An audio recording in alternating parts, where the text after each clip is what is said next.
Hi, my name is Todd Evans, and I'm a professor at the Weill Cornell Medical College in the Department of Surgery, and I'm the Vice Chair for Research in Surgery. And I appreciate the opportunity to talk a little bit about some exciting new developments that are taking place here in the department and describe a little bit about our vision moving forward. I'm actually quite new here. I moved my laboratory just about 1 year ago, my research program down here at Weill Cornell in the Department of Surgery. And I'd like to just describe a little bit about my reasoning for doing that. I was really impressed and compelled by the vision of the chair of the department, Dr. Fabrizio Michelasi, who's a world-famous gastrointestinal surgeon. But what impressed me even more really was his vision for impacting human disease through translational research. So translational research, of course, is really using basic discoveries that come out of the laboratory and using those to facilitate the development of novel therapies. But of course it works both ways. It's also translating what's known about disease and clinical relevance back into the laboratory so that we're sure that we're working on really important clinical problems. At any rate, Dr. Michelasi described to me his idea from his perspective as a surgeon, trying to couple basic science and clinical expertise really with a third arm, which would be trying to exploit engineering approaches. And I really like that idea. I like that idea in particular because of my experience as a developmental biologist thinking about disease mechanisms. And so I just want to explain a little bit more about how together we've thought about implementing this vision of translational success. So from the surgical perspective, that's key, of course, because ultimately if we need to impact human disease, and particularly surgically relevant disease, so I'm speaking mostly about organ-based diseases, that we need ultimately to be able to treat patients and implement the therapies. And I think that many of us recognize that while those of us working at the bench really can understand some of the complex molecular problems that we're dealing with, oftentimes we may or may not be focusing on the real bottlenecks that are of clinical importance. So from the one arm, the surgical perspective, we bring expertise in understanding the clinical problem. Obviously, the development of surgical innovations, including devices, are important, and imaging modalities.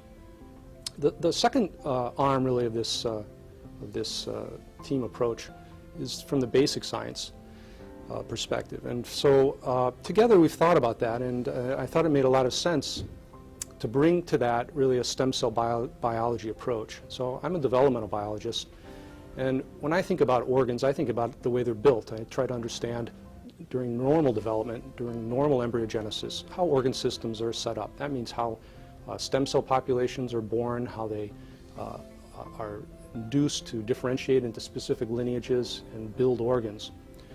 And we think that's very important because most of these mechanisms that function during early embryogenesis really continue to be important throughout life for homeostasis of organ systems, for response to disease, stressful situations, etc. Most organ systems, of course, maintain stem cell populations even as an adult for regenerative processes. So our perspective is from a developmental biologist to understand the normal pathways and mechanisms that regulate organ development, growth, morphogenesis, shape of the organ, so that when we understand what the clinical implications are for organ disease, we can attempt to develop mechanisms to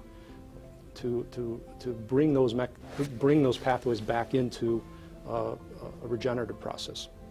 And I'll give you a couple of examples of that in a minute. The third leg, really, of the team strategy, as I mentioned, we thought would be an engineering approach. And we think this is very important. We know that we can model many disease mechanisms, even in a dish, in vitro, particularly using stem cell populations, embryonic stem cells, other types of human stem cells. And this is very useful, particularly for studying cell differentiation pathways. However, obviously organs exist in a system with three-dimensional architectures that are very difficult to mimic in vitro.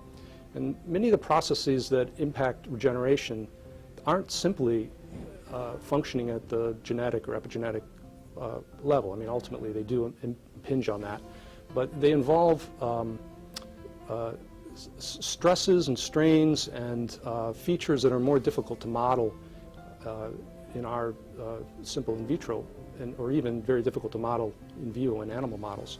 And that's because they really are engineering principles. So we need to bring into the whole equation issues like the environment, the cellular environment, stresses, for example, shear stress that's occurring during a regenerative process. And for this, we really would benefit from an engineering perspective. And so our focus has been on tissue engineering.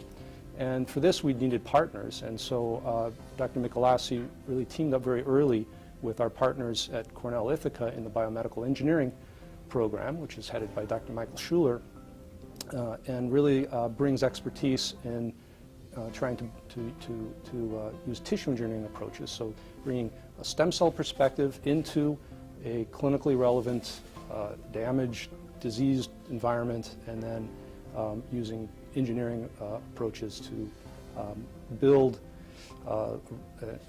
and enhance regenerative processes. So the overall theme really of the department, I think in many ways reflects this focus on regenerative processes. From a clinical perspective, identifying disease, eradicating disease, and then facilitating regenerative processes through stem cell, cellular approaches, genetic approaches, pharmacological approaches, etc. I can take just a moment to discuss some of the current research projects that are really ongoing, or were ongoing at the time that I came into the department a year ago. A few of the people that are doing the work, for example, is Dr. Jason Spector, who's a plastic surgeon, or talented young investigator, who has a number of really interesting projects focused on, again, this principle of regenerative medicine and using partners, cross-disciplinary partners, to impact therapies. So, for example, he's very interested in the problem of ischemia reperfusion, in which case oxygen is essentially brought back into healing tissue and actually can cause damage. And so he's looking at the molecular mechanism behind that. So Dr. Spector is also very interested in teaming with the biomedical engineers up at Cornell to develop novel acellular constructs for tissue wound healing. And he's also come up with some really innovative ideas to use ultrasound, both for healing purposes, particularly for pain relief, as well as for targeting vessels during surgery. So if I can give you another example, Dr. Thomas Fahey is the director of the surgical endocrinology division, and he's very interested as an oncologist in endocrine and pancreatic tumors, and he's developing new approaches to discover biomarkers that are important for distinguishing malignant from benign disease. He's also teamed up both with our colleague here, Dr. Raza Zarniger, as well as partners up in biomedical engineering in Cornell, Ithaca, for example, develop novel imaging modalities to find and target early tumors prior to their presentation. One more example of a talented young investigator, Dr. David Leeser, who's a transplant surgeon. We have a very talented transplant team here. Of course, transplant surgery is a key component of this concept of regenerative medicine. And Dr. Leeser has a number of projects, including trying to understand the cellular basis for tolerance or rejection following organ transplant. And so these are examples of some of the young investigators who are really themselves coupling both basic and clinical and surgical approaches, partnering with engineers. But the department is really in a growth phase, and we're bringing in several new investigators, currently in the process of recruitment. I'll give you one example. We're very excited to have successfully recruited an exciting young investigator, Dr. Marco Ciandel. Dr. Ciandel and his colleagues have made some major new discoveries related to stem cell biology. For example, Dr. Ciandel discovered a new type of stem cell, an adult stem cell. He actually used what are called spermatogonal stem cells, derived from an adult testis, and developed a new marker to isolate and purify large numbers of these cells and study their phenotype in vitro in a tissue culture dish. And he made a remarkable discovery that by a somewhat apparently stochastic mechanism that he's trying to work out, these cells can convert into a new type of stem cell that functions very much, and appears to be phenotyped very much like an embryonic stem cell. So these are, of course, cells that can give rise to all different types of cells, and there's a lot of hope for their use in regenerative therapies. Dr. Ciandel also has a really strong interest in the niche, the cellular environment that supports stem cell activities. And this has relevance not only to normal stem cell biology, but also to, for example, cancer stem cells, populations of cells that may constitute the real source of the tumor and that may be missed by most current therapies that target highly proliferative tumor cells.